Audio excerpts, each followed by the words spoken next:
दादू खां रिपोर्ट करे रहियो आहे Sakhi Sardar Charan. SSP Dadu, DSP city, SHO section, CI incharge ऐं ॿियनि पुलिस एहलकारनि ख़िलाफ़ शाहाणी पाड़े जे रहिवासण औरत मारवी मंगणहार अदालत पहुची वई।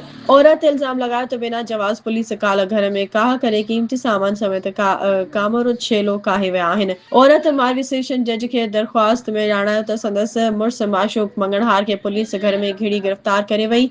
आज़ादीअ लाइ 2 लख जी रिश्वत घुर कई। दरख़्वास्त गुज़ार मारवी ॼाणायो त पैसा न ॾियण ते सेक्शन थाणे मां धिकारी कढियो वियो। औरत पारां पुलिस ते वधीक इल्ज़ाम लगायो त एसएसपी दादू पिस्टल सिधा कया। बाक़ी एहलकारनि घर में मौजूद कैश रक़म बेटियूं खणी वरितियूं। औरत ॼाणायो त मुड़ुसु रंग जो कारीगर आहे। मिसकिन पोरियत आहियूं। पुलिस घर में दाख़िल थी समूरो सामान ॿुहारे मुड़ुस खे गिरफ़्तार करे वई आहे। दरख़्वास्त गुज़ार ॼाणायो त पुलिस ख़िलाफ़ धाड़े जो केस दाख़िल कयो वञे। मुंहिंजे घर में घिड़ी क़ीमती सामान बकरी कैश खणी बेगुनाह मुड़ुस खे गिरफ़्तार कयो वियो आहे। अदालत पारां SSP Dadu, Amir Saud Maksi, SHO A section Mazhar Ali Naich, DSP city Sultan Chandio, CI incharge Benazir Jamal ऐं ॿियनि खे 19 तारीख़ ताईं जवाब ॾियण जा नोटिस जारी करे छॾिया।